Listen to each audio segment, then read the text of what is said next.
Humberto Padgett, buenos días. Ciro, buenos días. ¿Renunciaste o vas a renunciar hoy? No, ya renuncié. Ayer. Ayer formalicé de defensa de periodistas. Sí. ¿Por qué, Humberto? Lo que explico ahí, que es la primera razón, es porque luego de que viví el ataque, el robo y las amenazas de muerte contra mí y de mi familia por parte de los narcomenudistas de Ciudad Universitaria, la Procuraduría de la anterior administración entregó datos personales.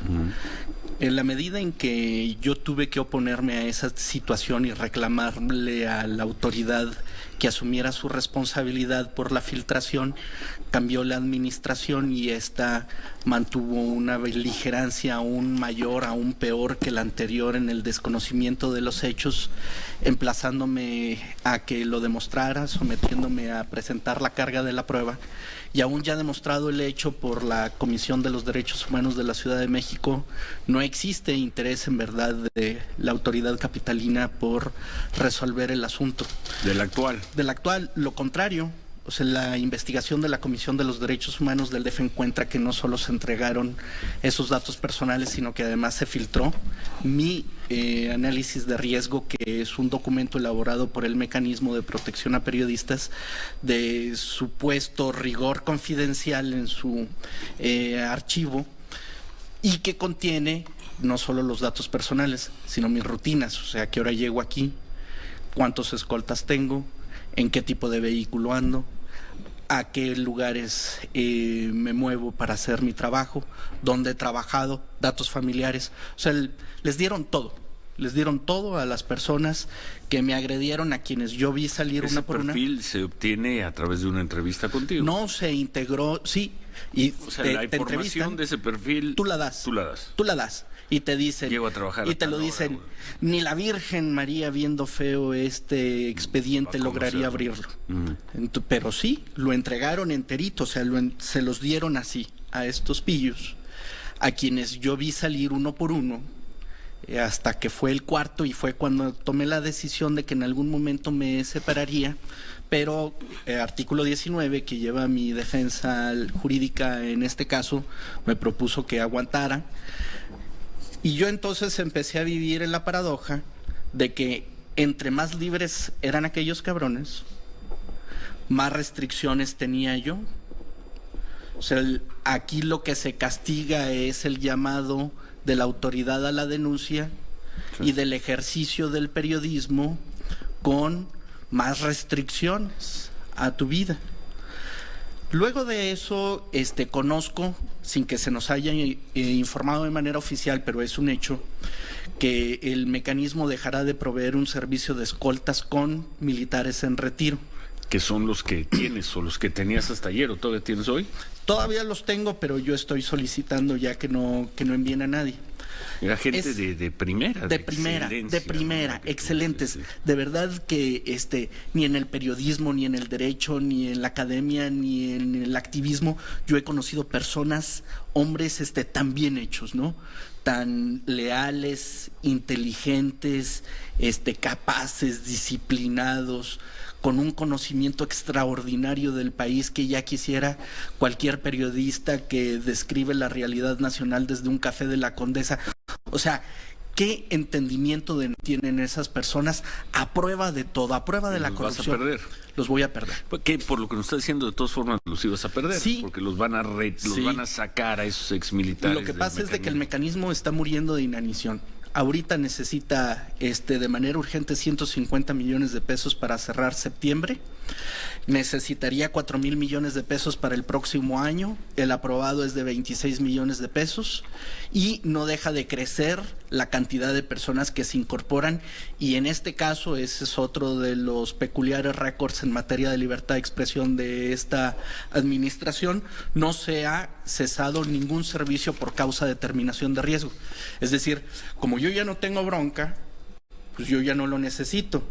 Que esta lana que necesita el Estado para proteger a un compañero en Guerrero, en Oaxaca, en Nuevo Laredo, pues que se vaya para allá. O sea, en mi caso lo que yo digo es de que el gobierno de la ciudad ha abusado de la existencia del recurso para derivar a la responsabilidad de mi cuidado y manteniéndome en una situación permanente cuando debiera de ser transitoria, porque el mecanismo no está ideado para que te quedes a vivir el resto de tus días con una custodia. Es carísimo, es carísimo. Pues nada más son cuatro, ¿no? Son las cuatro. Personas que Son te asignan cuatro. a tu seguridad, más toda la parte administrativa. No, o sea, es impagable para un periodista. Entonces yo conozco que nos van a retirar el servicio y que en su lugar nos lo proporcionará o se los proporcionará a quienes continúen como beneficiarios policías federales, los mismos que según el presidente Andrés Manuel López Obrador pertenecen a un club de la corrupción que no caracteriza como todo aquello que condena. Bueno, también los militares y sobre todo los militares de otras épocas se dedicaban a reprimir al pueblo, según el presidente López Obrador. Pero la misma fuerza policíaca que no es confiable, que es huevona, que es fifí, que es lo que tú quieras, esos mismos ahora, el remanente, las ruinas, las cenizas de esa Policía Federal, que es el Servicio de Protección Federal. Que también debe haber elementos de primera. Seguramente, también. pero ¿no ha llamado el mismo presidente a que no confiemos en quienes ahora nos van a cuidar? O sea, el mismo presidente ha hecho. Y tercero, el presidente dice, al menos una vez por semana y a veces diario, que toda la prensa que no ha aceptado asumirse en su oficialismo es fifí, es corrupta, es conservadora, y eso no es cierto. A final de cuentas, el mecanismo es una dependencia de la Secretaría de Gobernación, que tiene como mayor responsable político y administrativo al presidente, que no deja de denostar a los periodistas, porque no les gustan. O sea, es una situación en la que una vez que él dice: aquí ya no es como antes, aquí a nadie se reprime, aquí a nadie se le calla, pero lo que sigue es la madriza. Son conservadores, son fifís. Entonces es un sinsentido aceptar la protección de un hombre que sale a lastimar a la prensa en el peor momento de esta. Nunca han asesinado, en ningún año han asesinado a tantos periodistas como en lo que va de 2019, y eso todo el mundo lo sabe. Al contrario, en vez de reaccionar ante esto, le resta recursos a la instancia que ya tiene identificados y bajo cuidado a los periodistas y mantiene un golpeteo constante. ¿Y qué vas a hacer ahora? Pues aguantar, o sea que pues ¿qué me queda? Te quedas sin nada de protección. Sí, pero a cambio de eso dejo. Y con 4 personas que tú acusaste, libres. Y con el comandante de la Policía del Estado de México, que hace un mes me robó el teléfono, uniformado, porque el gobierno del Estado no lo tocó. Y alguien que no sabemos si solo en el gobierno o ya entre los grupos criminales, con lo que se llama tu perfil de riesgos. Sí, con todos mis datos. O sea, que ahora vas a tener que modificar dramáticamente. Hasta si tengo o no tengo 6 dedos en el pie derecho, ¿saben? Que tengo 5, pero si tuviera 6 lo sabría. Bueno. Entonces, yo, o sea, aquí hago una reflexión. De verdad, porque esto yo lo he hablado con Jesús Ramírez. Lo he hablado con Claudia Sheinbaum, lo hablé con Miguel Ángel Mancera en su momento, con Edmundo Garrido, el entonces procurador, con el subprocurador. O sea, sobre todo con Edmundo Garrido y con Marco Antonio Reyes, su procurador, yo le pido a esta procuraduría que al menos los declare por haber consignado un expediente bajo la menor de las posibilidades penales, el tipo penal más flaco, más ñengo que encontraron cuando existían elementos para los narcomenudistas de la UNAM. Que existía posibilidad de desglosar a PGR en ese momento, PGR, por el asunto de delincuencia organizada.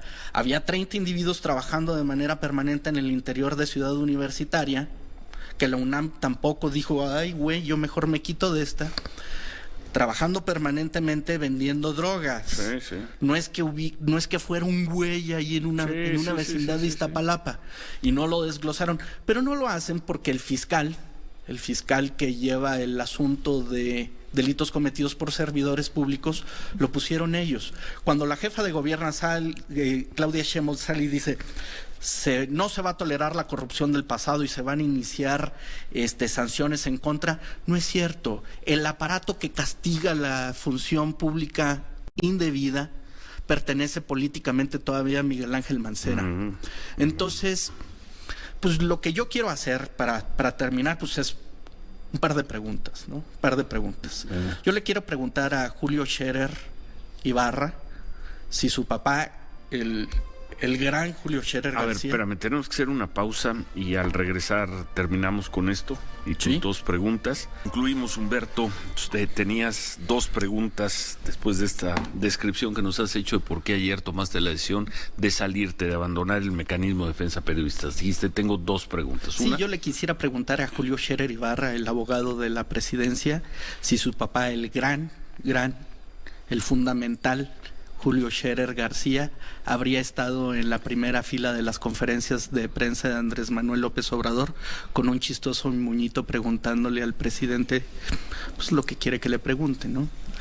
La segunda, yo le quisiera preguntar a Genaro Villamil y el director del sistema de medios públicos y a Jesús Ramírez si su muy cercano y querido Carlos Monsiváis habrían reproducido la retahíla de ofensas que pronuncia el presidente en contra de la prensa, o habría tenido por las mañaneras el principal suministro para su gran columna Por mi madre Bohemios. Porque a estos periodistas, activistas, con posturas muy específicas, se les ha olvidado, ¿no? Creo que nada más hace falta que un periodista duerma con la panza llena para que se le olvide lo que es la brega, lo que es la oposición al sistema y vivir en consecuencia de esto. ¿Y por qué tan duras estas dos preguntas? Pues porque ellos se han volteado a otro lado, los tres se han volteado a otro lado. Ayer mataron a Eric. A Eric Casillas, un chavo de poca madre, talentoso como pocos, ¿no? Y y hace tantos días mataron a alguien en Veracruz y ahora es el silencio que lo permite, el silencio que le permite al presidente reducir a la nada al mecanismo de protección a periodistas, quitándole todo recurso, el insulto como estrategia de gobierno a la prensa. Bueno.